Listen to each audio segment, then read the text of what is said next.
तो चलो क्वेश्चन देखते हैं हम लोग इस पेपर का, ठीक है। तो काफ़ी इंपॉर्टेंट पेपर है ये हमारे लिए। तो भैया ये आपका क्वेश्चन है, इसमें क्या मालूम करना है आपको, पैथागोरियन ट्रिपलेट मालूम करना है। क्या मालूम करना है? पैथागोरियन ट्रिपलेट मालूम करना है, ठीक है। पैथागोरियन ट्रिपलेट मालूम करने के लिए क्या किया जाता है, हमको देखा जाता है कि जो सबसे बड़ा वाला नंबर है ना, उसका स्क्वायर, सबसे बड़ा वाला नंबर कौन सा है इसमें, 14 का स्क्वायर जो है, 14 का स्क्वायर कितना है। अगर मैं बोलूँ 14 का स्क्वायर कितना होगा, तो आप बोलेंगे सर 14 का स्क्वायर जो होगा ये हो जाएगा आपका 256 हो जाएगा, है ना। 15 का स्क्वायर जो होता है 225 होता है, तो इसका कितना होगा 196 हो जाएगा, सॉरी 196 है, ठीक है, 196 हो गया। और 12 का स्क्वायर कितना हो गया, 12 का स्क्वायर और बाकी जो रिमेनिंग टू नंबर्स है ना, रिमेनिंग टू नंबर जो है आपके 5 स्क्वायर प्लस 12 स्क्वायर, है ना, रिमेनिंग टू नंबर्स है उसका स्क्वायर करके सम करो। तो यहाँ पे स्क्वायर करो, इसका कितना हो गया 25 हो गया, इसका कितना हो गया 144, है ना, दोनों को प्लस करो कितना आ गया 169। तो ये ट्रिपलेट नहीं है, अपने को फाइंड क्या करना है, ट्रिपलेट। अब ये देख लो, ये 248 ये भी ट्रिपलेट नहीं है, ये भी जोड़ी नहीं बनता, ये भी जोड़ी नहीं बनता, ये 24 ये भी नहीं बनता, ठीक है। ये बन सकता है, फिर भी आप चेक कर लो, है ना। 8 का स्क्वायर कितना होता है, 8 का स्क्वायर कितना होता है 64 होता है, ठीक है, 8 का स्क्वायर 64 होता है। उसके साथ कौन लगेगा 15 का स्क्वायर कितना होता है, हम लोगों ने पहले ही देखा, 15 का स्क्वायर कितना होता है 225 होता है, 225, दोनों को प्लस कर दो, 5 4 9 हो गया, 6 2 8 हो गया, 289 आ गया। और 17 का स्क्वायर कितना होता है 289, 17 का स्क्वायर कितना होता है बच्चों 289। इसका मतलब है दोनों इक्वल आ गया, तो हम लोग बोल सकते हैं ये ट्रिपलेट है। ट्रिपलेट में क्या देखा जाता है, दोनों स्मॉलर नंबर का स्क्वायर का सम और बिगर वाला जो नंबर उसका स्क्वायर, है ना, दोनों अगर इक्वल आ जाता है, देखो यहाँ पे दोनों इक्वल आ गया, तो हम लोग बोल सकते हैं वो क्या रहेगा, ट्रिपलेट माना जाएगा, ठीक है। ये हो गया ट्रिपलेट, इक्वल आ गया, इसका 289 इसका भी 289, क्लियर हो गया।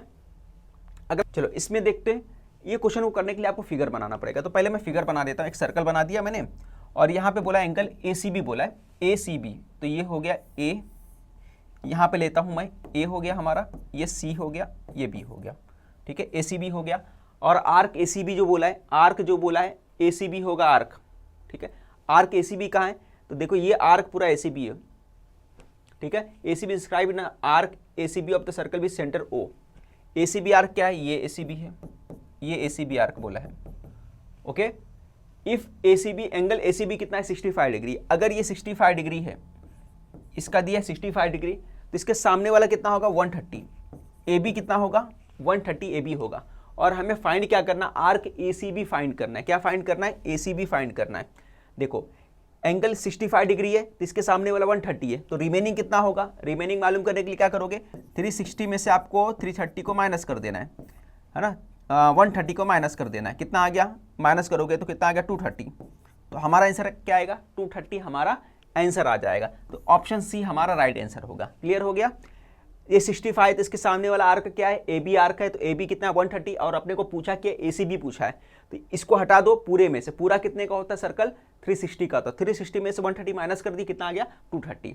आगे फॉर्मूला दिया 1 + tan स्क्वायर थीटा, ये फॉर्मूला पूछा अपने को, 1 + tan स्क्वायर थीटा किसके इक्वल होता है, सेक स्क्वायर थीटा के इक्वल होता है, आपको मालूम होगा किसके इक्वल होता है, सेक स्क्वायर थीटा के इक्वल होता है। और आप कमेंट्स करके बताओ 1 + cot स्क्वायर थीटा किसके इक्वल होता है, ये किसके इक्वल होता है, ये आप बताओ, कमेंट्स करके बताओ 1 + cot स्क्वायर थीटा किसके इक्वल होता है। चलो अगला क्वेश्चन देखते हैं, क्या दिया है, find the slope of line passing through points A and B, ठीक है। तो हम लोग ले लेते हैं, यहाँ पे लेट करके लिखते हैं, लेट लिख देते हैं हम लोग। यहाँ पे A जो है x और y ले लेते हैं, x1 y1, ठीक है, ये ले लिया हमारे पास 3 और 1 ले लिया। फिर उसके बाद x2 और y2 हमने ले लिया, क्या लिया भाई 5 और 3 ले लिया, ओके। और स्लोप ऑफ AB मालूम करना है, तो स्लोप ऑफ AB कैसे मालूम करोगे, देखो यहाँ पे लिखूंगा स्लोप ऑफ AB का स्लोप कितना हो जाएगा y2 - y1, ये फॉर्मूला है, x2 - x1, ठीक है। अब वैल्यू पुट कर दो फटाफट, तो यहाँ पे वैल्यू पुट कर देता हूँ ये साइड में, ठीक है, y2 - y1, तो y2 कितना हमारे पास, y2 हमारे पास देखो 3 है, 3 में से क्या माइनस करोगे, 3 में से 1 माइनस करोगे, ठीक है। फिर x2 में से x1 यानी कि 5 में से 3 माइनस करोगे, 5 में से हमने क्या निकालना है 3 निकालना है, फॉर्मूले के हिसाब से y2 - y1 x2 - x1। 3 में से 1 गया तो कितना आ गया 2 आ गया, 5 में से 3 गया तो कितना आ गया 2 आ गया, ठीक है। ये 2, ऊपर भी 2, 2 से 2 कैंसिल आ गया, तो हमारे पास स्लोप कितना आ गया 1। तो हमारा आंसर कितना आया निकल के 1 हमारा आंसर आ गया। क्लियर हो गया, समझ में आ गया सभी को। अब आगे बढ़ती हैं अगले क्वेश्चन की तरफ। हमको मालूम क्या करना है, हमें मालूम क्या करना है यहाँ पे सरफेस एरिया ऑफ स्फीयर ना, स्फीयर का सरफेस एरिया मालूम करना है। तो यहाँ लिखता हूँ सरफेस एरिया ऑफ स्फीयर। चलो ये फॉर्मूला इसका क्या है 4 पाई आर स्क्वायर, ये इसका फॉर्मूला है 4 पाई आर स्क्वायर फॉर्मूला याद होना चाहिए आपके पास, है ना। और सरफेस एरिया ऑफ हेमिस्फीयर क्या होता है ये आप कमेंट्स करके बताओ। सरफेस एरिया ऑफ हेमिस्फीयर क्या होता है ये कमेंट्स करके आप बताएंगे, ठीक है। अब यहाँ पे वैल्यू पुट कर दो, 4 हो गया, पाई कितना दिया 22/7 ले लो, और आर कितना दिया 3.5 का स्क्वायर दे दिया है, ठीक है, 3.5 का स्क्वायर दे दिया। अब एक काम करो, आप ब्रैकेट ओपन कर लो, ये हो गया 22/7, ये हो गया 3.5, ये हो गया 3.5, ठीक है। अब इसको थोड़ा सा आसान करने के लिए मैं क्या करता हूँ, ऊपर नीचे 4 से मल्टीप्लाई कर देता हूँ, है ना। ऊपर नीचे मैं 2 से मल्टीप्लाई कर देता हूँ, यहाँ पे और यहाँ पे। तो यहाँ पे इस तरह से लिख लो 2/2, यहाँ पे ऐसा लिखो यार, बहुत ज़्यादा गड़बड़ हो रहा है, ठीक है। इस तरीके से हमने मल्टीप्लाई कर दिया, ठीक है। एक्चुअली हमने 1 से मल्टीप्लाई किया, 2 से मल्टीप्लाई करो या 1 से मल्टीप्लाई करो, ये आसान करने के लिए, सॉल्व को आसान करने के लिए हमने कर लिया, ठीक है। अब देखो गौर करोगे तो आपका क्या बन जाएगा, यहाँ पे ये 4 को ऐसे ही रखोगे, ये 22/7 हो गया, 2 का मल्टीप्लाई है ना 3.5 से होगा, 3.5 का डबल कितना होता है 7, है ना। 3.5 का डबल हो गया 7, फिर एक 2 का मल्टीप्लाई इसके साथ, एक 2 का मल्टीप्लाई इसके साथ, ठीक है, दोनों क्या हो गया डबल हो गया, तो ये 7 हो गया हमारे पास। और नीचे दोनों 2 का मल्टीप्लाई हो गया तो क्या हो गया 4 बन गया, ठीक है। नीचे के दोनों 2 का मल्टीप्लाई हो गया तो 4 बन गया। अब देखो क्या क्या कैंसिल होगा, आप गौर करोगे तो आपको समझ में आएगा। देखो यहाँ से 4 से 4 कैंसिल हो गया, ये 7 से 7 कैंसिल हो गया, 22 को 7 से मल्टीप्लाई कर दो आंसर आ जाएगा। 22 को हमने 7 से मल्टीप्लाई करना है, तो 7 2 जा कितना होता है 14 हो गया, कैरी है 1, 7 2 जा 14 और 15, 154। स्क्वायर किस में था सेंटीमीटर, तो यहाँ पे लिखोगे स्क्वायर सेंटीमीटर। तो ये आसानी से हमने बच्चों सॉल्व कर लिया, ठीक है। तो ये मेथड हमने इस्तेमाल करके इसको बहुत आसानी से सॉल्व कर लिया, ठीक है, ज़्यादा मल्टीप्लाई करने की जरूरत नहीं पड़ी। चलो आगे बढ़ते हैं अगले क्वेश्चन की तरफ। हाँ ये देखो यहाँ पे दिया है 20 मोस्ट एक्सपेक्टेड क्वेश्चन, ये जो दिया है हमारा 20 मोस्ट एक्सपेक्टेड क्वेश्चन मैं लाया हूँ आपके लिए। ये क्वेश्चन जो है इसके ऊपर एक वीडियो बनेगा कल, है ना, यानी कि कल बोले या आज बोले, आज 14 तारीख को यानी 14 मार्च को शाम में 7 बजे इवनिंग में 7 PM को लेक्चर रहेगा, इसका लेक्चर मिलेगा आपको, ठीक है। तो ज्वाइन करना ना भूले, ये आपको लाइव लेक्चर मिलने वाला है, ज्वाइन कर लेना आप। इसका लिंक आपको इसका लिंक जो है आपको टेलीग्राम चैनल पे मिल जाएगा, टेलीग्राम चैनल का लिंक आपको वीडियो के डिस्क्रिप्शन में मिल जाएगा, क्लियर। तो वहाँ से जाके आप टेलीग्राम ज्वाइन कर लो, वहाँ पे मैं ये सेंड कर दूंगा, ठीक है। तो शाम में 7 बजे मोस्ट एक्सपेक्टेड क्वेश्चन रहेगा, और वो मैंने काफ़ी एनालाइज करके क्वेश्चन लाया है। तो 20 क्वेश्चन में से 100% जो उस टाइप का क्वेश्चन एग्जाम में आने ही वाला है, ठीक है। तो वो करने के बाद आपका अच्छा खासा मार्क्स मिल जाएगा। चलो इसके अलावा मैं ये बताता चलूँ, आपने अगर 2 मार्क्स का और 1 मार्क्स का प्रैक्टिस नहीं किया तो नॉनीट का प्रैक्टिस पेपर मैंने सॉल्व कराया है, वहाँ से आप 1 मार्क्स का प्रैक्टिस कर सकते हो, जहाँ से 100% क्वेश्चन आने वाला है, और 2 मार्क्स का प्रैक्टिस कर सकते हो। ये करने के बाद आपका 20 मार्क्स आसानी से मिल जाएगा 1 और 2 का, ठीक है। बाकी और सारे वीडियो मैंने बनाए हॉट्स क्वेश्चन के लिए, वो भी आप देख लेना। खैर ये क्वेश्चन कर लेते हैं हम लोग। नॉनीट के प्रैक्टिस सेट का लिंक आपको वीडियो के डिस्क्रिप्शन में मिलेगा, जरूर जाके देखिए, ठीक है। अगर 1 मार्क्स और 2 मार्क्स वाला क्वेश्चन परफेक्ट करना है, कितने बच्चे 1 मार्क्स वाले क्वेश्चन में रॉन्ग कर देते हैं, इसके लिए मैं दे रहा हूँ। आप देखो ये यहाँ पे एक एंगल बना हुआ है, दिख रहा है आपको, एक एंगल यहाँ पे बना हुआ है, दूसरा एंगल जो आपको दिख रहा है एक यहाँ पे बना हुआ है, ठीक है। एक एंगल यहाँ पे, एक एंगल यहाँ पर बना है, 2 एंगल है, ओके। पहला वाला क्या है PQR, दूसरा वाला बच्चों क्या है PSR है, ठीक है। और दोनों का आर्क सेम है, दोनों का आर्क कॉमन है, दोनों का आर्क क्या है कॉमन है PXR, ओके। अब अपने को क्या मालूम करना है PQR, और यहां पे देखो PQR दिया, अपने को प्रूफ करना है PQR और PSR प्रूफ करना है। तो काफी इंपॉर्टेंट क्वेश्चन है ये। अब PQR जो हाफ है, मेजर आर्क PXR का, मेजर आर्क PXR पिछले वाले क्वेश्चन में देखे थे ना, सेम वही है। PXR का कौन हाफ है PXR का हाफ कौन है PQR, एंगल कौन सा PQR, ये हाफ है। इसको क्या बोलते हैं हम इंस्क्राइब्ड एंगल थ्योरम, क्या बोलते हैं inscribed angle theorem, inscribed angle theorem. तो यहाँ पे लिखोगे इंस्क्राइब्ड एंगल थ्योरम, ठीक है। और यहाँ नीचे यहाँ पे फिर से लिखोगे पूरा का पूरा इंस्क्राइब्ड एंगल थ्योरम, फिर से लिखोगे। ओके, हो गया। इसी तरह पी एक्स आर का और हाफ कौन है, पी एस आर है, तो यहाँ पे लिखोगे पी एस आर। जिस तरह पी एक्स आर जो है इधर वाला इसका हाफ है, इसी तरह इसी का हाफ, ये भी, ये दोनों हाफ है उसका, दोनों इक्वल एक तरह से बोलेंगे। अब देखो ध्यान रखो, यहाँ पे राइट साइड दोनों का इक्वल है, दोनों का राइट साइड देखो सेम दिख रहा है, तो लेफ्ट साइड भी दोनों का इक्वल होगा। तो यहाँ पे पी एस आर दिया है, इसका मतलब यहाँ पे क्या होगा, पी क्यू आर होगा, ठीक है। जब लेफ्ट इक्वल है तो राइट भी इक्वल है, यानी पी एस आर किसके इक्वल हो गया, पी क्यू आर के। यही अपने को प्रूफ करना था, आपको समझ में आ गया होगा, ठीक है। तो सारी चीजें हमने लिख दिया, 2 मार्क्स का एक्टिविटी क्वेश्चन है, हर बॉक्स के ऊपर आपको हाफ मार्क्स मिलेगा। अगला क्वेश्चन ये है आपका, कंप्लीट द फॉलोइंग एक्टिविटी, ठीक है। अब यहाँ पे एंगल बाइसेक्टर, ये जो सर्कल दिख रहा है गोल गोल बिंदी बिंदी, तो समझ जाने का आपका एंगल बाइसेक्टर का इस्तेमाल किया है, ठीक है। तो यहाँ पे अपने को कुछ भी प्रूफ करना है। अब क्वेश्चन में देख लेते हैं, triangle ABC ray BD is a bisector of ABC. BD जो है बाइसेक्टर है, यानी एंगल को 2 पार्ट में डिवाइड कर रहा है, यानी एंगल बाइसेक्टर प्रॉपर्टी का थ्योरम का इस्तेमाल होने वाला है यहाँ पर।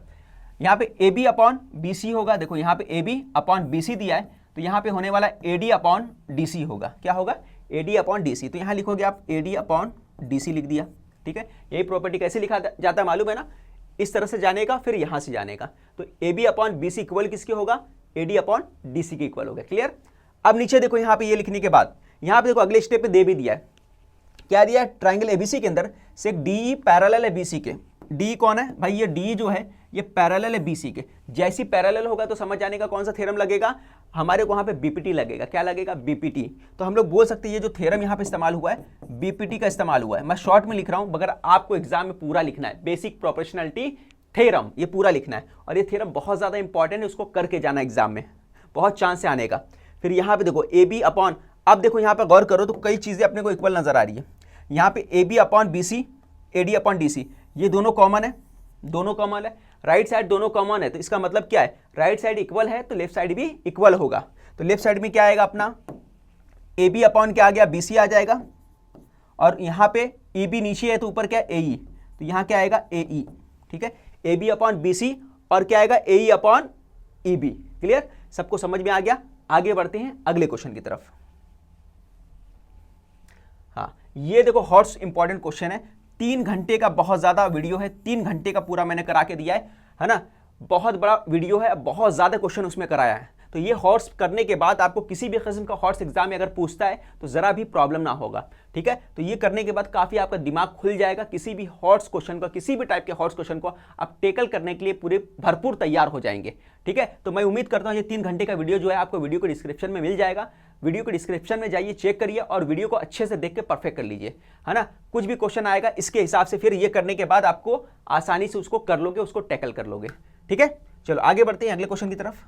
इन the figure ABC triangle point D on the side BC that दैट के BAC और ADC इक्वल है, complete the following activity. To proof करना है CA square CB multiply CD, ये प्रूफ करना है, तो सिर्फ फिलअप करना है आपको। यह फिगर देख लो, डायरेक्ट आपको समझ में आएगा। BAC ADC दिया है और यहाँ पे बोला है कॉमन एंगल। देखो ACB जो कॉमन एंगल है, कॉमन एंगल दिख रहा है आपको, यहाँ पे दिख रहा है, ठीक है। तो लिख लो ACB कहाँ है, बात कर रहे हैं ACB, बड़े वाले ट्राइंगल का बात कर रहा है ACB। अब छोटा वाला ट्राइंगल कौन सा, ADC की बात कर रहा है। ADC में अगर लिखना होगा तो वो क्या होगा, ACD होगा, तो यहाँ पे आएगा एंगल ACD, ठीक है। बड़ा वाला लिखना था तो ACB तक आएगा। अब छोटे वाले ट्राइंगल मतलब इस ट्राइंगल की बात कर रहा है, जब इस ट्राइंगल की बात कर रहा है तो ACD तक आएगा, ठीक है। और वही कॉमन एंगल है ओके, मेरे ख्याल से आपको इतना समझ में आ गया होगा। अब दोनों ट्राइंगल सिमिलर हो गया, अब दोनों ट्राइंगल सिमिलर हो गया तो CA अपॉन क्या आएगा, DC आएगा, है ना। CA अपॉन DC आएगा। अगर यहाँ से नहीं मिल रहा है तो आप यहाँ से भी ले सकते हो। देखो CA क्रॉस मल्टीप्लाई हुआ, यानी यहाँ पे भी CA होगा, यहाँ CB है तो यहाँ CD है, तो यहाँ क्या होगा, CD होगा, तभी CB और CD का क्रॉस मल्टीप्लाई हुआ और CA का क्रॉस मल्टीप्लाई हुआ, तो यहाँ पे डायरेक्ट आप लिख सकते हो। टेस्ट ऑफ सिमिलरिटी क्या आएगा, देखो 2 एंगल हमने बताया तो एंगल टेस्ट ऑफ सिमिलरिटी आएगा, ठीक है, क्योंकि 2 एंगल को आपने बताया। मेरे ख्याल से आपको समझ में आ गया होगा, ठीक है ना। तो यहाँ पे एंगल टेस्ट आ गया, 2 एंगल को हमने कॉन्ग्रुएंट बता दिया, ओके। तो बहुत आसान था, इजी क्वेश्चन था। आगे बढ़ते हैं अगले क्वेश्चन की तरफ। ये आपका ट्रिग्नोमेट्री आ गया यहाँ पे, यहाँ पे दिया है कॉट थीटा की वैल्यू जो दिया है ये दे दिया है 40/9 दे दिया है, और आपको सॉल्व करना है आगे। 1 + cot square theta equal to होता है कॉसेक स्क्वायर थीटा के। अब यहाँ पे इसने पुट किया है, अब जाहिर सी बात है इसने कुछ रखा होगा यहाँ पे, जाहिर सी बात है यहाँ पे वैल्यू रखा है, तभी देखो यहाँ पे इतना आ गया। तो वैल्यू कितनी है 40/9, तो आप लिख दो यहाँ पे 40/9, ब्रैकेट ओपन करने के बाद 1600 हो गया, 81 हो गया, ठीक है। अब यहाँ पे कॉसेक था तो ये कितना होगा, यहाँ क्रॉस मल्टीप्लाई कर लो, क्रॉस मल्टीप्लाई करोगे तो 81 और 6 है ना, 1681 ये आ गया और ये 81 आ गया, ठीक है। अब इसके बाद टेकिंग स्क्वायर रूट करना है। देखो टेकिंग स्क्वायर रूट करने का मतलब क्या होगा यहाँ पे, है ना, यहाँ पे कॉस लिखा इसने, ये लिखने के बाद और अपने को फाइंड करना है कॉसेक थीटा और साइन थीटा की वैल्यू फाइंड करना है ना। तो यहाँ पे देखो कॉसेक थीटा की वैल्यू फाइंड करना है, तो 1681 हो गया, ये किसकी वैल्यू है 41 की, और ये किसकी है 9 की, ठीक है। तो ये आपका 41/9 आ गया। टेकिंग स्क्वायर रूट करोगे तो 41/9 आ गया। साइन थीटा बोला है तो कॉसेक का उल्टा होता है, साइन थीटा क्या होता है कॉसेक का उल्टा होता है, तो ये 9 ऊपर चले जाएगा, 41 नीचे आ जाएगा। तो साइन कॉसेक का उल्टा होता है, टैन कॉट का उल्टा होता है, सेक कॉस का उल्टा होता है, ये सब याद होना चाहिए आपको, ठीक है। तो बस इतना ही लिखना था आपको, वैल्यू आ गया। स्क्रीनशॉट ले लो और आगे बढ़ते हैं अगले क्वेश्चन की तरफ। ये देख लो, आपको मेंसुरेशन का चैप्टर का क्वेश्चन है, इसमें थोड़ा सॉल्व करने वाला है। अब यहाँ पे क्या दिया है, cylinder bucket of diameter 28 centimetre, cylindrical bucket दिया है और हाइट कितना दिया है 20 सेंटीमीटर दिया है, फुल ऑफ सैंड, सैंड से भरा हुआ है, सिलेंड्रिकल शेप में है। When sand is bucket poured the sand got converted in shape of cone. तो किस में कन्वर्ट हो गया, कोन में शेप में चेंज हो गया। सिलेंडर से किस में चेंज हो रहा है, कोन में चेंज हो रहा है, ठीक है। यानी इसमें जो भरा हुआ था सामान निकाल के दूसरे में डाल दिया गया। इतना क्लियर हो गया। फिर आगे देखते हैं। If the height of the cone was 14 centimetre, cone का हाइट 14 सेंटीमीटर था, complete the following activity, find the base area of the cone. Cone का बेस एरिया को फाइंड करना है, सारी चीजें दिया हुआ है, सिर्फ आपको फिलअप करना है, ठीक है। डायमीटर दिया, रेडियस दिया, हाइट दिया है, रेडियस R1 दिया है, ठीक है, सब कुछ दिया अपने पास। यहाँ पे फॉर्मूला भी दे दिया है। वॉल्यूम ऑफ सिलेंड्रिकल बकेट एक तरफ है, वॉल्यूम ऑफ सैंड कोन दूसरी तरफ है। ये क्वेश्चन से आपको इन्फॉर्मेशन क्या मिलता है, इसको भी समझ लो आप, ठीक है। कभी भी कोई भी सामान में से, जैसे कोई बोलेगा ना, जैसे सैंड, सैंड है कि एक बकेट में से निकाल के सैंड दूसरी चीज में ट्रांसफर किया गया, कभी भी इस तरह का क्वेश्चन होगा, एक में से दूसरे में चेंज किया गया, दूसरे में पुअर किया गया, डाला गया, तो ऐसे टाइम पे क्या रहेगा आपका, दोनों का वॉल्यूम सेम रहेगा। Volume of cylindrical bucket equal to volume of cone, तो दोनों का क्या रहेगा, जो इसका वॉल्यूम जो होगा दोनों का सेम होना चाहिए, याद रखिएगा, है ना। मेरे को उम्मीद है कि आपको याद रहेगा, ठीक है। तो volume of cylindrical bucket equal to volume of sand cone. अब फॉर्मूला दोनों तरफ लिख दिया गया। अब वैल्यू पुट करना है, यहाँ पे आपने वैल्यू पुट कर दिया, R स्क्वायर हो गया H1 कितना हमारे पास, तो H1 देख लो आप, हाइट कितना दिया था H1 14 सेंटीमीटर, तो यहाँ पे आएगा 14 सेंटीमीटर, ठीक है। यहाँ पे आ गया आपका 14 सेंटीमीटर, ओके। ये एक तरफ हो गया, आपने ये लिख लिया। फिर उसके बाद आपको क्या लिखना है, अब यहाँ पे देखो 3 ऊपर आ गया, है ना, दोनों का मल्टीप्लाई होगा, और यहाँ पे क्या है 1/3, ठीक है। सॉरी, यहाँ पे H इसका है ना, इसका H कितना दिया है, इसका H 20 सेंटीमीटर, तो इसका यहाँ पे 20 सेंटीमीटर। दूसरा वाला जो H दिया है H1, ठीक है, ये H1 है, H1 का फिलअप छोड़ा है ना, तो H1 कितना आएगा यहाँ पे, देखो, तो H1 आपको नजर आ रहा है, H1 की तरह यहाँ पे 14 सेंटीमीटर H1 यहाँ आ गया, ठीक है। तो यहाँ पे हमने 14 ले लिया, ओके, क्लियर हो गया। अब यहाँ पे बचा क्या, सिर्फ वैल्यू को शिफ्ट किया, इधर से उधर शिफ्ट किया है, तो यहाँ पे 14 आ गया, 14 2 बार था, 14 एक बार नीचे चले गया, ठीक है, वहाँ का इधर नीचे आ गया। यहाँ पे 20 बचा हुआ है, तो 20 लिख दो, ठीक है, 20 आ गया। मेरे ख्याल से इतना समझ में आ गया होगा। अब इसको डिवाइड कर दो, जिससे डिवाइड करना डिवाइड कर दो, मल्टीप्लाई करना मल्टीप्लाई कर दो, जो बचेगा आंसर लिखना है आपको, ठीक है। तो आपने देखा 14 से 14 कैंसिल हो गया, 7 2 जा कैंसिल हो गया, 22 और 2 44 हो गया, और ये 60 हो गया, ठीक है। इन दोनों को मल्टीप्लाई किया 60 हो गया, इन दोनों को मल्टीप्लाई किया 44 हो गया। दोनों को मल्टीप्लाई कर लो, 6 4 जा 24, 24 और 26, तो ये आपका आंसर आ जाएगा 2640, ठीक है, 2640 ये आपका आंसर है। तो आप स्क्रीनशॉट ले लो, फिर बढ़ते हैं आगे के क्वेश्चन की तरफ। चलो इस क्वेश्चन को देखते हैं कैसे करना है, समझने की कोशिश करते हैं। ठीक है, अब यहाँ पे क्या दिया है कि distance between two centres of the circle दिया है, और ऐसे क्वेश्चन में कभी क्या रहता था, इसमें अपने को डिस्टेंस मालूम करना रहता था, बट यहाँ पे क्वेश्चन में थोड़ा सा घुमा दिया, डिस्टेंस मालूम ना करने की जगह रेडियस मालूम करने बोला है।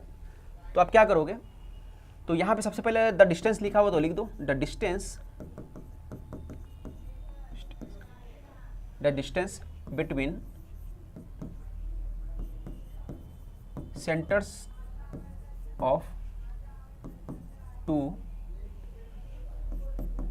सर्कल्स। ठीक है, distance between centres of to circles. तो कैसे निकाला जाता है, अगर इंटरनली टच है तो बड़े में से छोटे वाले को माइनस कर दो, यानी एक में से दूसरे वाले को माइनस करोगे। तो जाहिर सी बात है, सेंटर का डिस्टेंस कितना 10 सेंटीमीटर है, दूसरा वाला 15 है, इसका मतलब है कि ये वाला जो रहेगा बड़ा रहेगा। ठीक है, तो मैं यहाँ लिख दूंगा R2 माइनस R1, और यहाँ पे स्टार्ट में लिख दोगे या यहाँ पे साइड में लिख दो R2 जो है ग्रेटर देन है R1 से, ये लिख दो आप। अब वैल्यू पुट करो यहाँ पर, ये कितना आपके पास 10 सेंटीमीटर है, और R2 कितना लिया हमने, R2 यहाँ पे 15 है। ठीक है, R2 कितना हमारे पास 15 है, सॉरी यहाँ पे R1 है ना, ये हो गया R1। R1 आपको फाइंड करना है। ठीक है, 15 इस तरफ गया तो शिफ्ट हो गया, -15 हो गया, R1 ले लो, या फिर इसको इस तरह से लिख लो, R1 को इस तरफ शिफ्ट कर दो, है ना, माइनस से प्लस हो जाएगा, 15 को इधर ला दो, 15 के पास 10 ला दो, तो R1 कितना आ गया आपके पास 5। ठीक है, R1 आपके पास क्या आ गया 5 आ गया। Find the radius of the other circle, तो ये आपका आ गया R1 = 5 सेंटीमीटर आ गया। तो आपको बस यही मालूम करना था, तो हमने फाइंड कर लिया। मेरे ख्याल से सबको समझ में आ गया होगा। ठीक है, तो यही फॉर्मूला लगाना है। कभी भी क्वेश्चन में अगर इंटरनली की जगह एक्सटर्नली दे देता तो यहाँ पे सिर्फ आपको क्या करना पड़ता, प्लस लगाना पड़ता, याद रहेगा। एक्सटर्नली बोलेगा तो यहाँ पे आपको क्या लगाना पड़ेगा, प्लस लगाना पड़ेगा। तो चलो आगे बढ़ते हैं अगले क्वेश्चन की तरफ।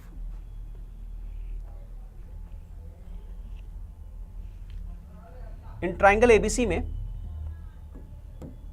सेग एपी इज अ मीडियम, तो सबसे पहले जैसा दिया वैसे लिखो, इन ट्राइंगल एबीसी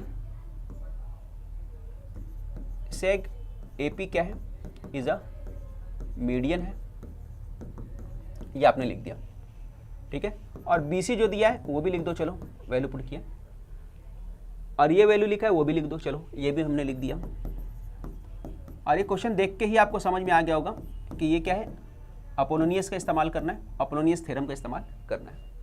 ठीक है ना, तो जैसे ये लगा हुआ है तो मेरे ख्याल से ये मत लिखो, डायरेक्ट ये लिख दो, यहाँ पे लिखो therefore by Apollonius theorem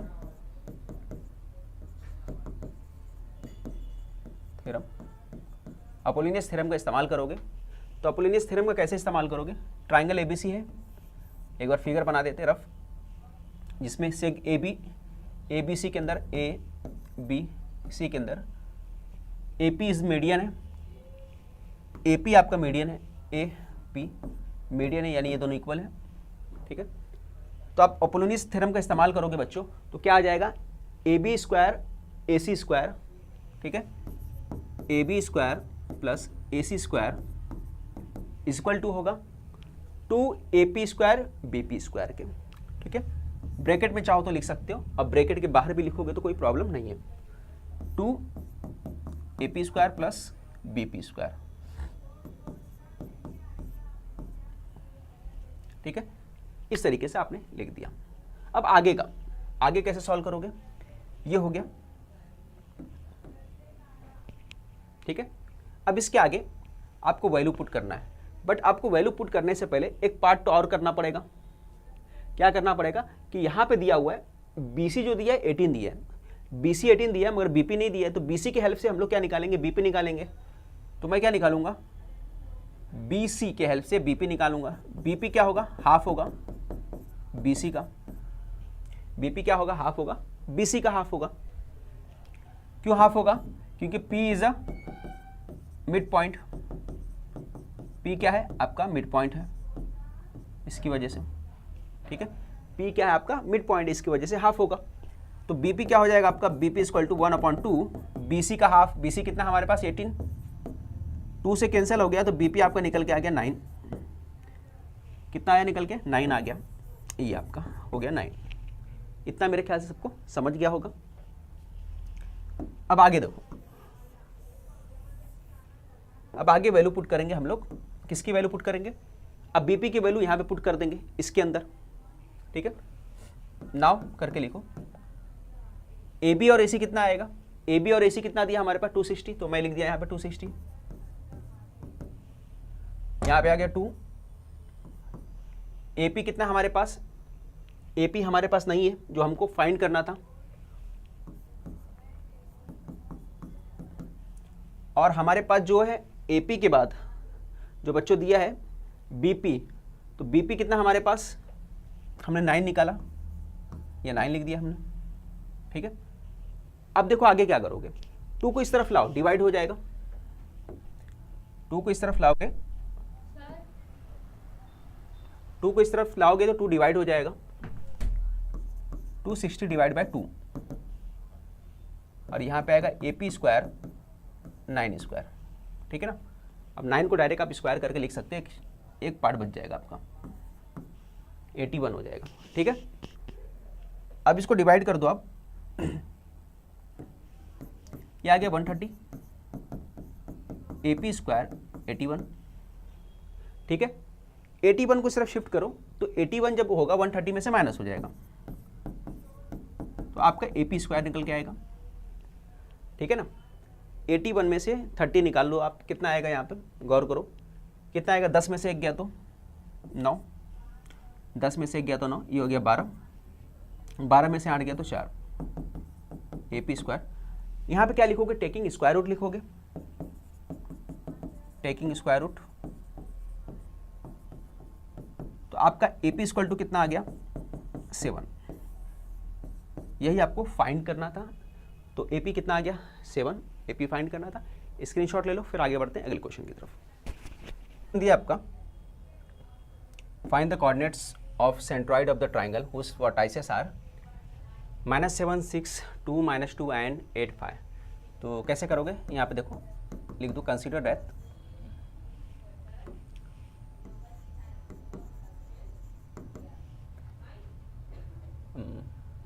consider क्या करोगे? यहाँ पे लेट करके लिखो, चलो लेट करके लिखता हूँ। ए जो ले लेता हूँ -7, 6, और दूसरा जो है बी ले लेता हूँ मैं 2, -2, एंड सी जो ले लेता हूँ मैं 8 और 5 ले लेता हूँ।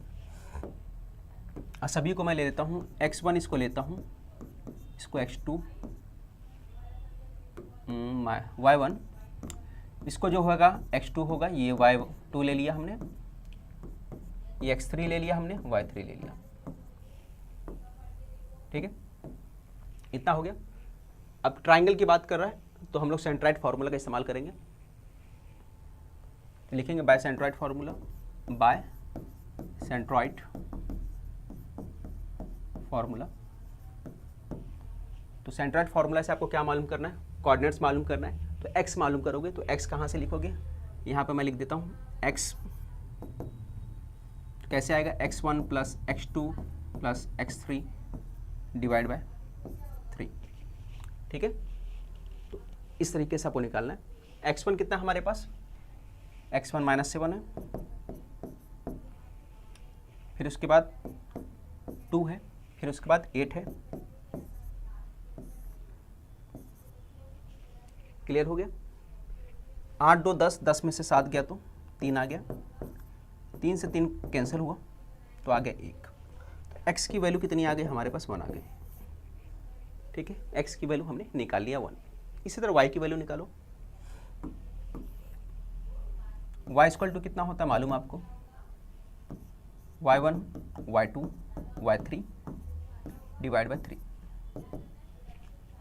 y1 कितना हमारे पास? 6 है, -2 प्लस 5/3, ठीक है। 6 में से 2 गया तो कितना आ गया? 4, 5 और 4 9, 9 में से अब 3 से डिवाइड कर दिया आपने ऊपर नीचे, तो क्या आ गया? 3। y इक्वल टू कितना आ गया? 3 आ गया। तो x और y फाइंड करना था, x और y मिल गया अपने को, कितना मिला? 1 और 3 मिल गया।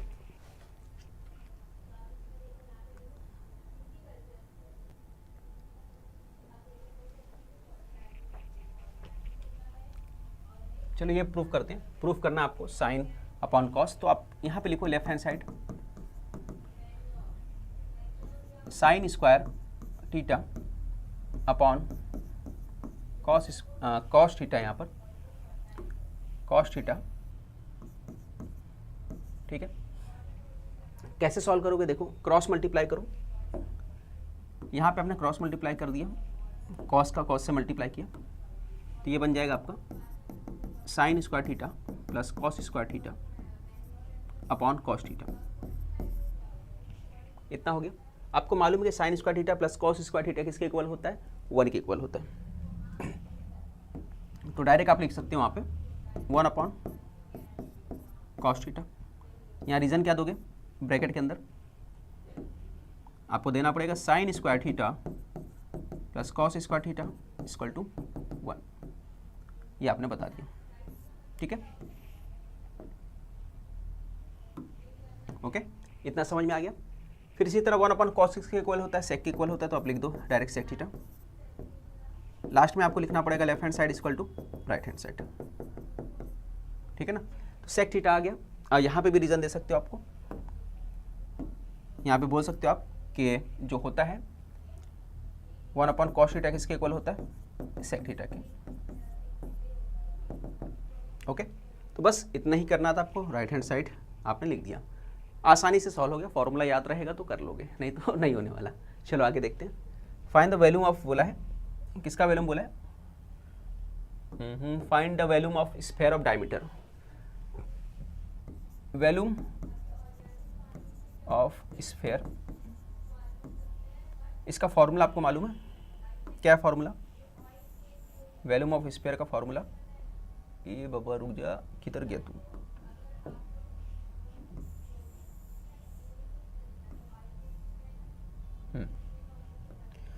हाँ, वैल्यूम ऑफ स्फीयर का फॉर्मूला क्या? डायमीटर दिया आपको, डायमीटर लिख दो। डायमीटर मेरे पास 6 सेंटीमीटर है, तो रेडियस कितना आ जाएगा? 3 सेंटीमीटर। डायमीटर का आधा क्या होता है? रेडियस होता है।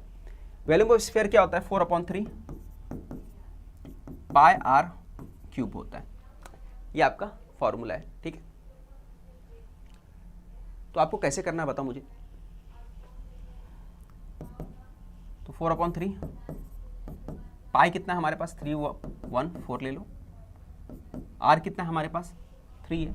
3 को कितनी बार लोगे? 3 बार ले लो। 3 3 3 3 बार क्यों लिए? क्योंकि आर की पावर कितना दिया? 3 दिया, इसलिए हमने उसको 3 बार लिखा। अब किससे क्या कटेगा? 3 से 3 कट गया।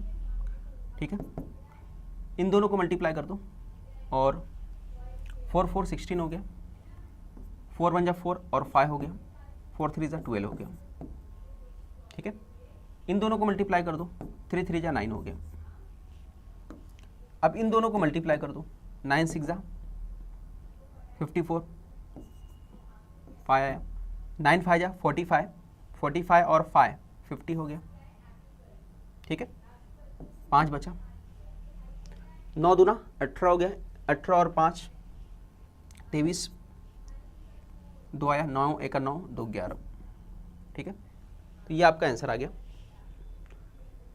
तो ये आपका आंसर आया 9 1 9 9 2 11। पॉइंट कितने के बाद लगेगा? 2 के बाद, तो यहाँ पे पॉइंट लगा दो। तो मेरे ख्याल से आपका ये आंसर था।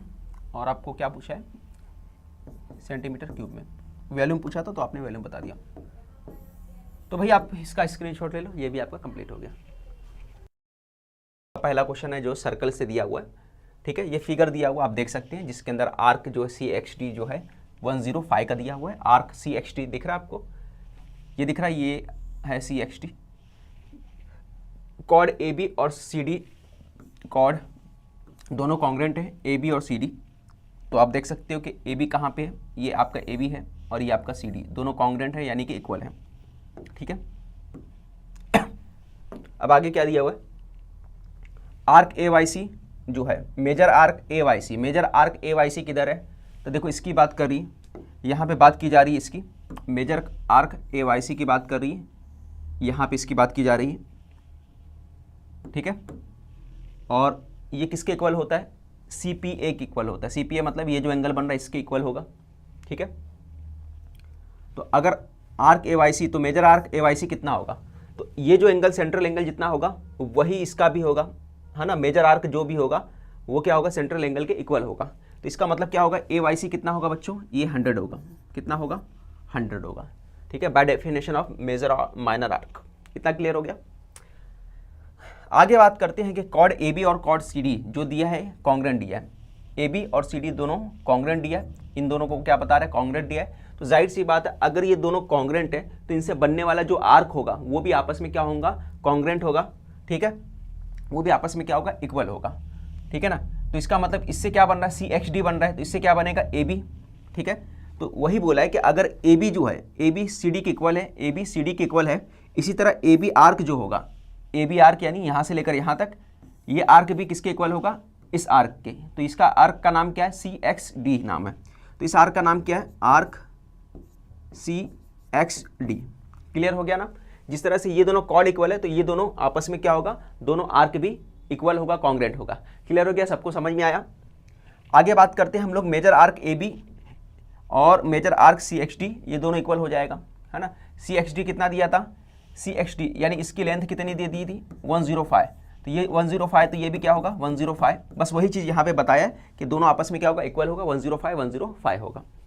फिर आगे बोलने की कोशिश कर रहा है major arc BD, major arc AB और मेजर आर्क CXD मिलाओगे तो 360 हो रहा है। यानी चार चीज़ें, यानी सभी को मिला दोगे तो पूरा सर्कल बन जा रहा है, 360 बन रहा है। तो क्या छूटा है वो दिखने का अपने को, देखो BD दिया है, तो BD कहाँ है, तो यहाँ से लेकर यहाँ तक ये BD दिया है, ठीक है। फिर उसके बाद AB दिया है, ये AB हो गया।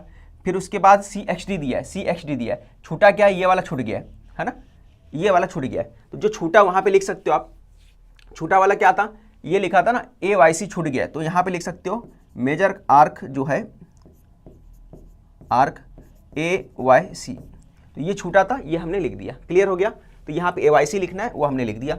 अब उसके बाद सबकी वैल्यू पुट करना है ना, सबकी आपको क्या करना है, वैल्यू पुट कर देने का। यहाँ पे 360 का 2 का वैल्यू दिया है, AYC की वैल्यू कितनी है 100, तो यहाँ पे क्या लिखोगे 100।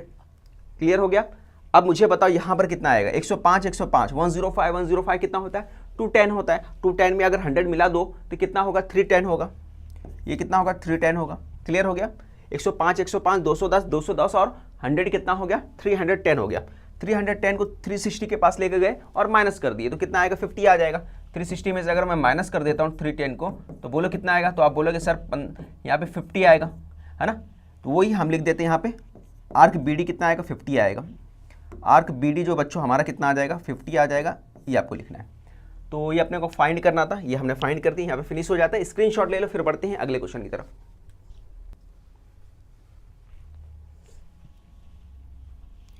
ये देखो, ये क्वेश्चन जो है ट्रिग्नोमेट्री का है, क्वेश्चन नंबर 2।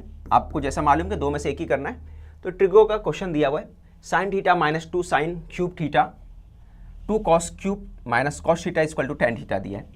फिर उसके बाद ये पार्ट आपको दिया है कि लेफ्ट हैंड साइड यानी कि ये जो पार्ट है इसको सॉल्व किया गया है। तो कैसे सॉल्व किया गया देख सकते हो आप। यहाँ पे आप गौर करोगे तो देखो sin थीटा को कॉमन निकाल लिया गया है।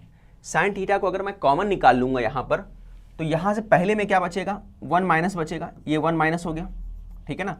साइन बाहर निकल गया तो यहाँ पे क्या बचा, यहाँ पे 1 बचा और यहाँ क्या बचेगा, 2 sin स्क्वायर थीटा बचेगा, ठीक है। अब यहाँ पे कॉमन निकाला cos, तो cos कॉमन निकालोगे तो पहले क्या बचेगा यहाँ पे 2 cos स्क्वायर थीटा माइनस 1। तो यहाँ पे ये बच गया, तो पहला ब्रैकेट ये हो गया, यहाँ पे ये बचा। क्या आपको समझ में आया। तो ये ब्रैकेट में आपको ये लिखना है। क्लियर हो गया। अब उसके बाद इतना लिख लेने के बाद आपको क्या बोला है कि आपको लेना है sine square cos square theta equal to 1, ये 1 के इक्वल होता है। और यहाँ पे replacing of with sine square plus cos square theta, है ना, इसको रिप्लेस करना है, ठीक है। इसको रिप्लेस करना है। तो किसके साथ रिप्लेस किया होगा, तो आप गौर करोगे, देखो साइन थीटा तो सेम है। अगर आप गौर करोगे तो साइन थीटा, यहाँ पे भी साइन थीटा, यहाँ पे भी साइन थीटा है, ये पार्ट बच्चों सेम है। तो उसने क्या कर दिया मालूम आपको, इसने क्या किया है, इस 1 के प्लेस पे ये रिप्लेस करना आपको, 1 के प्लेस पे हमने ये वैल्यू पुट कर दिया, ठीक है ना। 1 के प्लेस पे, इस 1 के प्लेस पे ये वैल्यू पुट कर दिया गया, ठीक है। तो नीचे जो है यहाँ पे भी 1 था, यहाँ पे भी क्या रखा जाएगा, फिर यही रखा जाएगा जो दिया हुआ है, sine square theta plus cos square theta. यहाँ पे भी वही वैल्यू पुट करोगे आप।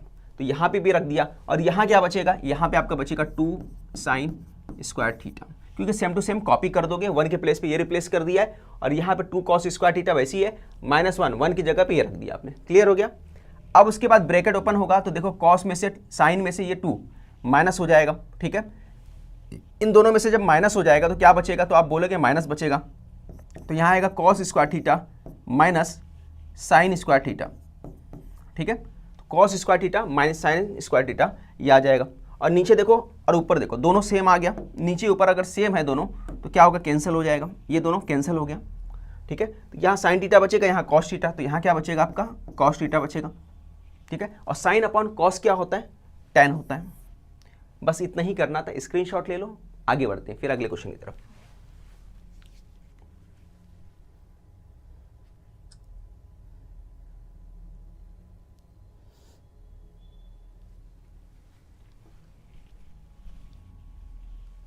ये देखो ये क्वेश्चन दिया है, आई थिंक ये हॉट्स क्वेश्चन में मैं कहीं कराया हूँ क्वेश्चन, मुझे याद नहीं आ रहा कौन से क्वेश्चन में कराया था, बट क्वेश्चन नंबर 3 का बी है कि इन ट्राइंगल ABC रे BD बाइसेक्ट करता है। BD कहाँ है, ये देखो ये BD है, ये बाइसेक्ट कर रहा है ABC को। ABC जो यहाँ पे एंगल है, कौन सा एंगल है देख लो, ABC, इसकी बात हो रही है। एंड रे CE बाइसेक्ट करता है, इसी तरह रे C जो है CE, ये जो बाइसेक्ट कर रहा है, ये दूसरा एक एंगल है, उसको बाइसेक्ट कर रहा है। क्लियर। सेक AB और AC जो है कॉन्ग्रेंट है, क्या दिया है, ये दोनों कॉन्ग्रेंट है। कौन कौन सा, AB और AC। AB दिख रहा है, ये बड़ा वाला इधर से, यहाँ पे AC, दोनों कॉन्ग्रेंट है। और क्या बोला, प्रूफ करना है कि ED और BC पैरेलल है। ED और BC पैरेलल है, ये प्रूफ करना है। ये जो लाइन दिख रहा है आपको, ये प्रूफ करना है कि दोनों पैरेलल है। आसानी से प्रूफ हो सकता है, अगर मैं BPT लगा सकता हूँ, AE अपॉन EB प्रूफ कर देता हूँ। मैं क्या प्रूफ कर देता हूँ, AE अपॉन EB, और यहाँ से AD अपॉन DC को प्रूफ कर देता हूँ, है ना। दोनों रेशो क्या है, इक्वल है, तो मैं कन्वर्स और BPT का यूज करते हुए बोल सकता हूं कि ED और BC क्या है, दोनों पैरेलल है। ठीक है, समझ में आ गया ना। क्योंकि अगर रेशो दोनों का इक्वल होगा तो कन्वर्स और BPT से क्या बनता है कि दोनों क्या होता है, एक दूसरे के पैरेलल होता है, दोनों लाइन। ठीक है, तो बस अपने को वहां तक पहुंचना है। तो उससे पहुंचने से पहले, क्योंकि यहाँ पे देखो इन्फॉर्मेशन दिया, रे और BD बाइसेक्ट करता है, यानी एंगल बाइसेक्टर का यूज करेंगे हम लोग, ये इन्फॉर्मेशन उसने दिया है। ठीक है, तो बहुत आसानी से कर सकते हैं। मैं डायरेक्ट यहाँ पे स्टार्ट करता हूँ, लिखता हूँ ट्राइंगल ABC। ट्राइंगल ABC के अंदर रे BD जो है, रे BD बाइसेक्ट करता है, बाइसेक्ट्स एंगल ABC। ठीक है, देखो BD जो है बाइसेक्ट कर रहा है एंगल ABC को। अब इसकी वजह से हम लोग क्या लगा सकते हैं, एंगल बाइसेक्टर थ्योरम हम लोग यूज कर सकते हैं। तो मैं क्या बोलूंगा, यहां पे लिखूंगा बाय एंगल बाइसेक्टर थ्योरम। अब एंगल बाइसेक्टर थ्योरम हमने लगा दिया तो ये हो जाएगा, देखो क्या बनेगा, यहां से स्टार्ट करोगे आप AB अपॉन BC। ठीक है ना, आपको कहां जाना है, AB अपॉन BC, तो आप लिखोगे AB अपॉन BC, और यहां पे क्या लिखोगे, AD अपॉन DC लिखोगे। ठीक है, AD अपॉन DC, इसको आप नंबर 1 दे दो, इसको आपने क्या दे दिया, नंबर 1 दे दिया। ठीक है, अब यहां पे आ जाओ, सेकंड पॉइंट लिखोगे ये वाला, रे CE बाइसेक्ट ACB, एंड करके लिख दो, एंड रे CE बाइसेक्ट्स एंगल ACB, इसको बाइसेक्ट करता है। अब रे इसको बाइसेक्ट करेगा तो क्या हो जाएगा। ठीक है, अब इधर पे आ जाओ, इसकी बात हो रहा है, किसकी, CE की बात हो रही है, येलो वाला जो बनाया हूं मैं, येलो वाले की बात हो रही है। तो यहां से स्टार्ट करोगे तो AE अपॉन EB होगा, AE अपॉन EB, और राइट साइड में क्या होगा, AE अपॉन EB हो गया। ठीक है ना, सॉरी यहाँ पे AE अपॉन EB, और यहाँ पे क्या होगा, AD अपॉन DC होगा, AD upon sorry AC upon CB होगा, AC अपॉन CB। ठीक है ना, समझ में आया, AC upon CB, AE upon EB। Clear हो गया, तो ये आपने लिख लिया। और यहाँ पे क्या हुआ था, AB अपॉन BC था, पिछले वाले में AB अपॉन BC ले लिए थे क्योंकि इसके हिसाब से चल रहे थे, ये दोनों एंगल के हिसाब से। अभी जो चलना है इसके हिसाब से। ठीक है, AC अपॉन CB आपका आना चाहिए। बट एक पॉइंट और, इसको नंबर आप सेकंड दे सकते हो। अब एक पॉइंट थर्ड पॉइंट कहाँ से मिलेगा, यहाँ से मिलेगा। सेक जो है ए बी और सेक ए बी जो है कॉन्ग्रेंट है सेक ए सी के, ठीक है। ये क्या है, गिवन है, ये आपको गिवन है, ठीक है। सेक ए बी सेक ए सी के कॉन्ग्रेंट है, दोनों गिवन है। तो हम लोग बोल सकते हैं कि सेक जो है ए बी, ये डायरेक्ट बोल सकता हूँ, ए बी जो है इक्वल किसके, ए सी, इसको नंबर 3 दे दो आप। इसलिए हम लोग क्या बोल सकते हैं, ए बी और ए सी एक दूसरे के इक्वल है। अब इसके बेस पे मैं बोल सकता हूँ, तीनों चीज़ों मैंने इक्वल ले लिया, तो अब मुझे बताइए कि ए बी और बी सी, जो ये पार्ट दिख रहा है आपका A B upon B C, इसके अंदर, और ये वाला देखो ये भी बी सी है, आगे पीछे बस। तो यहाँ पे मैं क्या बोल रहा हूँ कि ए बी और ए सी जो इक्वल है, ए बी और ए सी इक्वल है, दिख रहा है आपको। क्या बोल रहा है, ऊपर वाला जो पार्ट है दोनों इक्वल है। अगर दोनों इक्वल है तो मैं क्या बोल सकता हूँ, फ्रॉम फर्स्ट सेकंड थर्ड से ये दोनों इक्वल हो जाएगा। मैं लिखूंगा from first second and third, A B upon B C equal हो जाएगा ए सी अपॉन सी बी के, ए सी अपॉन बी सी के, ठीक है ना। सी बी लिखो या बी सी, क्लियर हो गया। क्यों इक्वल हुआ, क्योंकि ऊपर का दोनों इक्वल है, तो जैसे ही ए सी की जगह अगर मैं ए बी लिख दूंगा तो दोनों सेम हो जाएगा, इसलिए दोनों क्या होगा, इक्वल होगा। अब लेफ्ट साइड का अगर इक्वल है, इधर का दोनों इक्वल है, तो जाहिर सी बात है ये दोनों भी आपस में इक्वल हो जाएंगे, ठीक है ना। अगर ये पार्ट इक्वल है तो ये भी आपस में इक्वल होंगे। तो हम लोग लिख सकते हैं A D upon D C, और यहाँ पे ए ई अपॉन ई बी, ठीक है। देयरफॉर करके हम लोग लिख सकते हैं A D upon D C equal to होगा A E upon E B. देखो यहाँ पर आ गया आपका ए ई अपॉन ई बी हो गया, और A D upon D C, ये पार्ट आ गया। अब ये जैसे ही आ गया तो आप क्या लगा सकते हो, डायरेक्ट बोल सकते हो therefore by converse of BPT, basic proportionality theorem. Converse of BPT से क्या हो जाएगा, ये दोनों सेगमेंट जो है, सेगमेंट ईडी और साइड बीसी क्या होगा, पैरेलल हो जाएगा। सेग जो है कौन सा, ईडी, पैरेलल हो जाएगा साइड बीसी के, ठीक है। तो हम लोग बोल सकते हैं दैट इज, जो अपने को पूछा है, ईडी और बीसी पैरेलल है, ईडी पैरेलल टू बीसी, बस इसलिए हैंस प्रूव्ड हो गया आपका।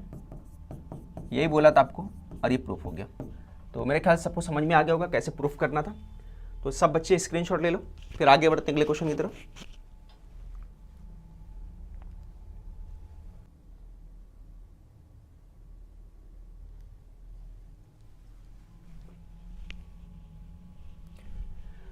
प्रूफ करना है यहाँ पे क्वेश्चन नंबर 2 जो दिया है, ये थ्योरम है, tangent segment drawn from a external point to a circle are equal, ठीक है। Tangent segment drawn from external point to a circle are equal, ये आपको दिया है, ठीक है। ये प्रूफ करना है। तो हम लोग क्या कर सकते हैं कि गिवन में सबसे पहले ले सकते हैं, क्या लेंगे गिवन में, ठीक है, अ सर्कल, है ना, एक सर्कल ले लेते हैं, a circle with centre O and P is a external point, P is a external point। यहाँ पे क्या बोला था, एक्सटर्नल पॉइंट बोला था ना, P को एक्सटर्नल पॉइंट ले लेते हैं, ठीक है। एक्सटर्नल पॉइंट from where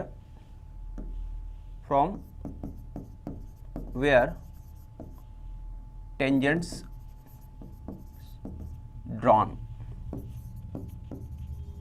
ठीक है। ये सेंटेंस वगैरह ना अपने हिसाब से आप लिख सकते हो, जहां से क्या हुआ, टेंजेंट्स ड्रॉन किया गया है, ठीक है। अब यहाँ पे इसके बाद एक फिगर बना दो, क्योंकि फिगर बनाना ज़रूरी है, तो आपको फिगर बनाना पड़ेगा। तो मैं एक फिगर बना देता हूँ, ठीक है। इस तरीके से मैंने फिगर बना दिया। अब एक पॉइंट बोला है कि एक्सटर्नल पॉइंट लेना है अपने को, तो मैंने एक्सटर्नल पॉइंट यहाँ पे ले लिया, मान के चलो मैंने एक्सटर्नल पॉइंट यहाँ ले लिया, और कहीं भी ले लेंगे, पहले मिला के देखता हूँ, जहाँ मिलेगा वहीं बना देता हूँ सीधा। देखो यहाँ पे, ठीक है, तो तो मान के चलो हमारा जो एक्सटर्नल पॉइंट है यहाँ पे थोड़ा सा टेढ़ा बाकड़ा हो सकता है, उसको समझ लेना आप लोग, ठीक है। ये सेंटर हो गया इसका, ये एक्सटर्नल पॉइंट है, एक्सटर्नल पॉइंट को P दे दिया जैसे हमने यहाँ पे, और यहाँ सेंटर को हमने O दे दिया, मान के चलो बच्चों O दे दिया, ठीक है। अब इसके बाद क्या करना आप, इसके बाद ना कंस्ट्रक्शन में आप एक परपेंडिकुलर यहाँ पे ड्रॉ कर लेना है, कंस्ट्रक्शन में परपेंडिकुलर यहाँ पे ड्रॉ करना आपको, ठीक है। थोड़ा सा ये टेढ़ा भी हो जाएगा, चलेगा, कोई टेंशन नहीं। अब ये जो है एक ये कर लेना, ठीक है।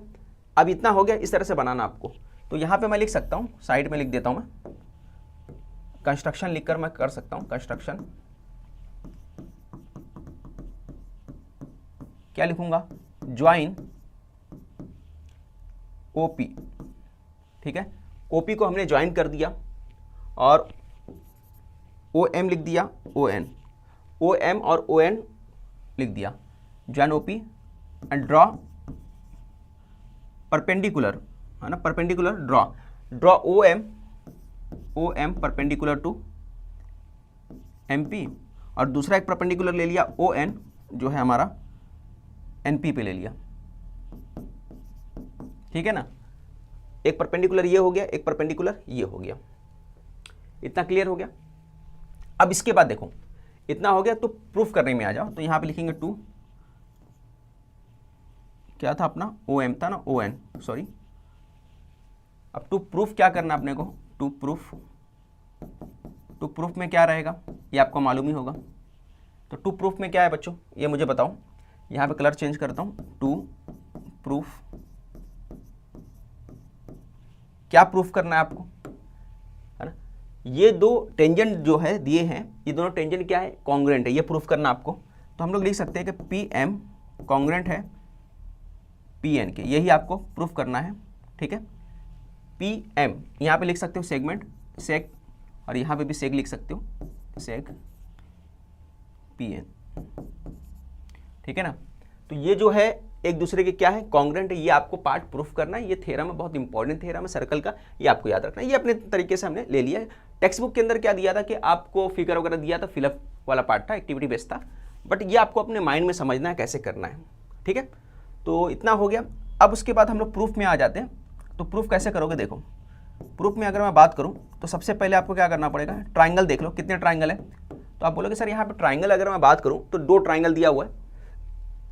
क्या क्या ट्राइंगल दिया, एक ट्राइंगल ऊपर की तरफ है, दिख रहा है आपको, एक ऊपर की तरफ ट्राइंगल दिख रहा है ना, OMP। तो लिख सकता हूं इन ट्राइंगल OMP, और दूसरा ट्राइंगल जो बच्चों दिख रहा है नीचे की तरफ ONP,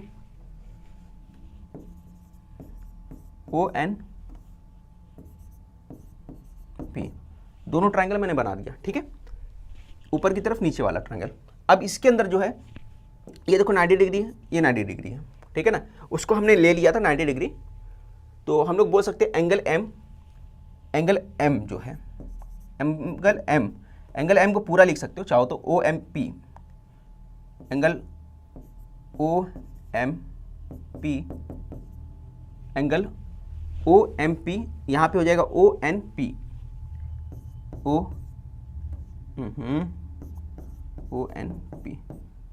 तो क्या है दोनों, ईच 90 डिग्री, दोनों 90 डिग्री है, तो यहाँ लिखोगे ईच 90 डिग्री, ठीक है। ये बात हमने बता दिया। फिर सेकंड चीज दिख रहा है आपको, OM और ON दोनों इक्वल है, OM कॉन्ग्रुएंट है ON के, और क्या है, radius of same circle, radius of same circle, एक ही सर्कल के रेडियस है, तो OM ON इक्वल हो गया। और OP क्या दिख रहा है, OP क्या है, हाइपोटेनस है, तो लिख सकते हैं OP जो है हाइपोटेनस, है ना, सेगमेंट यहाँ लिख सकते हो सेग, यहाँ पे भी सेग लिख देना, हाइपोटेनस,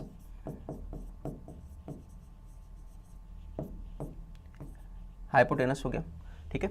अब देखो यहाँ पे हाइपोटेनस हो गया, 90 के सामने वाला है, तो यहाँ पे हम लोग बोल सकते हैं, क्या लगा सकते हैं, हाइपोटेनस साइड टेस्ट के बेस पे दोनों ट्राइंगल जो क्या हो जाएंगे, दोनों ट्राइंगल कॉन्ग्रुएंट हो जाएंगे, ठीक है।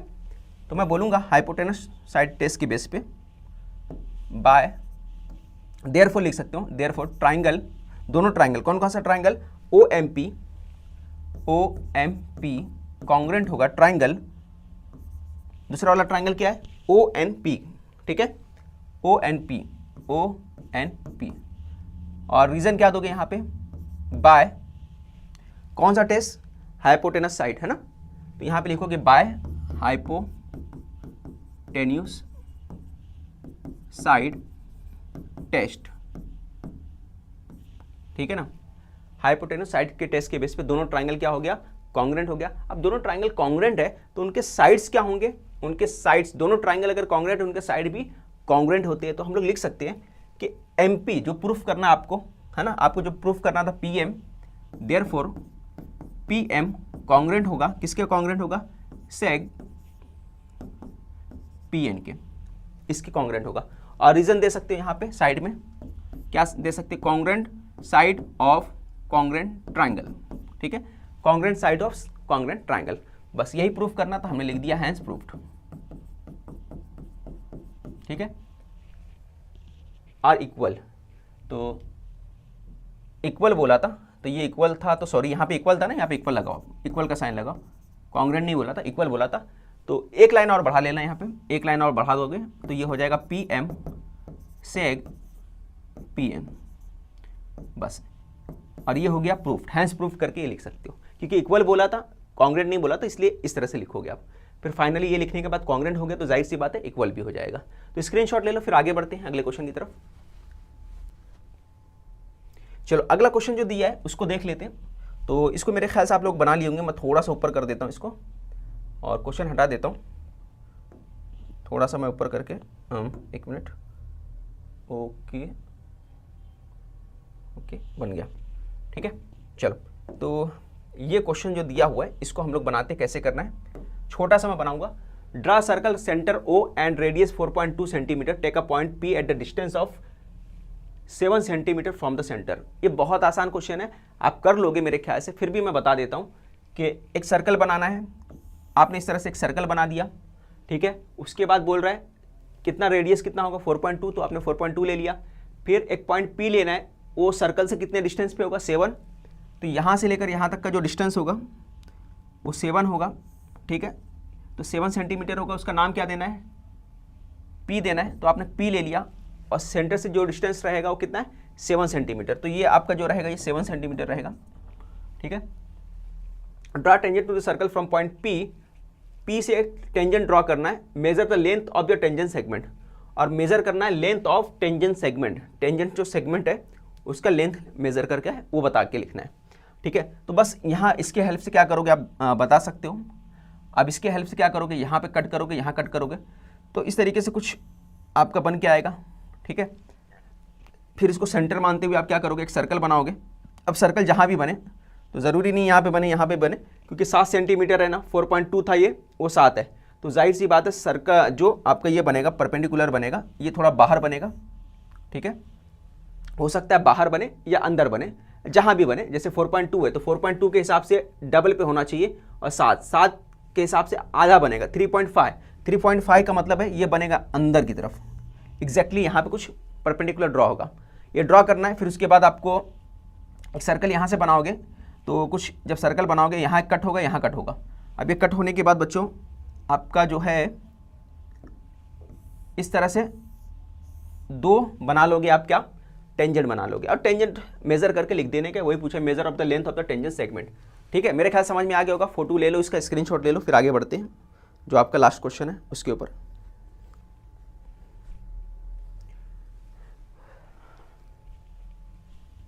चलो ये आपका फाइनल क्वेश्चन है, इसको करना है आपको।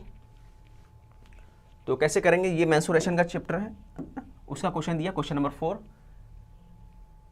ये दिया आपको एरिया ऑफ सेक्टर ABC, ये सेक्टर है ABC, ये पूरा का पूरा कितना दिया 154 सेंटीमीटर, तो यहाँ पे लिखेंगे area of sector ABC 154 centimetre दिया है, ठीक है। Radius of the circle R कितना दिया अपने पास 14 सेंटीमीटर दिया है, R भी लिख दिया हमने। फाइंड करना है APC अपने को फाइंड करना है, ठीक है। तो कैसे फाइंड करोगे APC, तो APC फाइंड करने के लिए हम लोग क्या करते हैं, मेजर ऑफ आर्क, देखो APC मेजर ऑफ आर्क जो ABC को अगर मैं ले लेता हूं थीटा, लेंथ ऑफ आर्क है ना, आर्क ABC,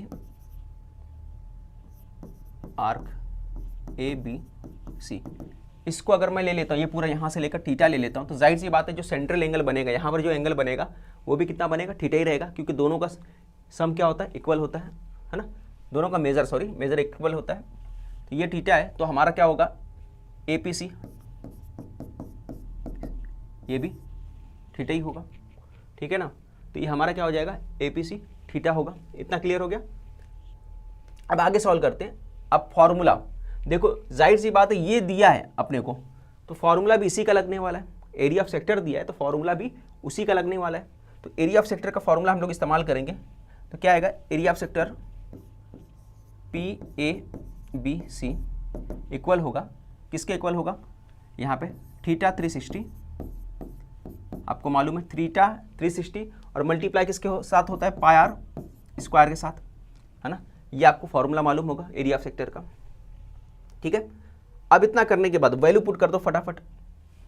अब वैल्यू पुट करो, ये कितना है अपने पास, तो आपने बोला 154, तो यहाँ पे लिख दो 154, और यहाँ पे वी नो दैट करके लिख सकते हैं आप, वी नो दैट थीटा 360, पाई की जगह आप 22/7 ले सकते हो। आर कितना हमारे पास 14 है, 2 टाइम्स ले लो आप 14, है ना। आर स्क्वायर है तो आर को 2 बार ले लिया, 14 ले लिया हमने। अब जो कैंसिल हो सकता है कर दो, तो 7 2 जा कैंसिल हो गया, ठीक है। और कुछ कैंसिल हो रहा है, नहीं हो रहा है, ये दोनों कैंसिल कर सकते हो आप 22 को और इससे, ठीक है ना। तो चाहो तो कर सकते हो, ये 180 हो गया, ये 11 हो गया, ठीक है। और ये 2 से कैंसिल कर सकते हो आप, ये 2 कैंसिल हुआ, इससे 90 हो गया। अब जो जो बचा हुआ एक साथ लिख लो, ये ज़्यादा बेहतर होगा, जितना बचा हुआ सबको एक साथ लिख लो। तो मैं लिखता हूँ 154 मल्टीप्लाई 90 इधर आएगा 154 के पास, ठीक है। और 11 ऊपर है और यहाँ पे 14 बचा हुआ है, 11 और 14 यहाँ पे लिख दिया, और थीटा बचा हुआ है, ठीक है ना। 11 बचा था, 14 बचा था, इसको हमने शिफ्ट करके यहाँ पे लाया, डिवाइड में ला दिया। इस तरीके से आपको लिखना है, मेरे ख्याल से समझ में आ रहा होगा। अब 14 का टेबल पढ़ो, 14 के टेबल से डिवाइड कर सकते हो आप, 11 के टेबल से डिवाइड कर सकते हो, ठीक है। तो पहले 11 का टेबल देख लो, 11 1 जा 11, ठीक है। रिमेनिंग कितना आया, रिमेनिंग यहाँ पे 4 आएगा, तो 11 4 जा 4 हो गया। ये 14 दोनों कैंसिल हो गया, ऊपर क्या बचा 90। तो थीटा की वैल्यू कितनी आ गई, तो हम लोग बोल सकते हैं therefore theta equal to 90, theta equal to 90। तो देयरफॉर हम लोग बोल सकते हैं भाई कि थीटा जो है, एंगल जो है अपना APC, एंगल APC कितना हो गया, ये आ गया 90 डिग्री। तो एंगल APC अपने को मालूम पड़ गया, तो हमने सबसे पहले क्या किया, एंगल APC को मालूम कर लिया। इस तरीके से आपको एंगल APC को मालूम करना था, हमने मालूम कर लिया। चलो इतना तो क्लियर हो गया। अब आगे बढ़ते हैं, सेकंड पॉइंट पे देख लेते हैं।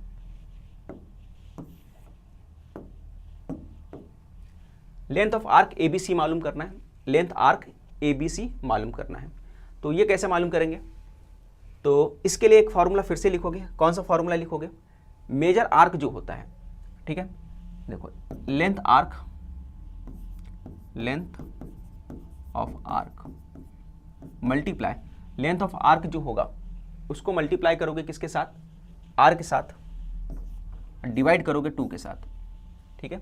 तो हमको क्या मिलेगा, एरिया ऑफ सेक्टर मिलता है, एरिया ऑफ सेक्टर मिलता है, ठीक है ना। तो एरिया ऑफ सेक्टर क्या है मुझे बताओ,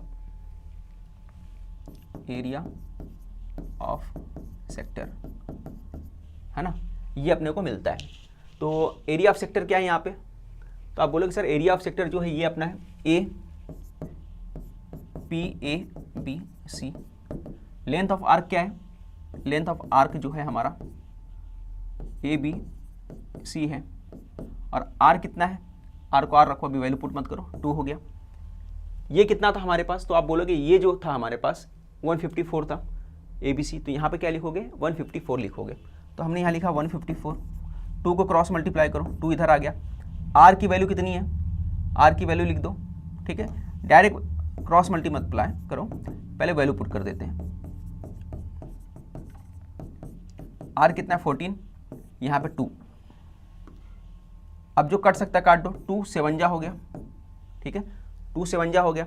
अब 7 इधर आएगा, 154 से डिवाइड हो जाएगा, 154 डिवाइड बाय 7, और length of arc A B C, ठीक है। अब दोनों डिवाइड करो, कितना आएगा आंसर बताओ मुझे, ठीक है ना। 7 से डिवाइड करो, 7 1 जा 7, ठीक है, 7 1 जा 7, 7 2 जा 14 हो गया, 7 2 जा 14 हो गया, एक आया 7 2 जा 14, 22। तो आपका लेंथ ऑफ आर्क कितना आ गया 22, तो हम लोग बोल सकते हैं लेंथ ऑफ आर्क कितना आ गया 22, ठीक है। तो इस तरीके से हमने लेंथ ऑफ आर्क भी मालूम कर लिया। तो यहाँ सेंटीमीटर लगा दो, तो यहाँ पे कंप्लीट हो जाता है हमारा, 1 मिनट, सेंटीमीटर है ना, ठीक। तो क्वेश्चन नंबर 4 भी हो गया। तो वीडियो कैसे लगा कमेंट्स करके जरूर बताएं, मिलते हैं नेक्स्ट वीडियो में।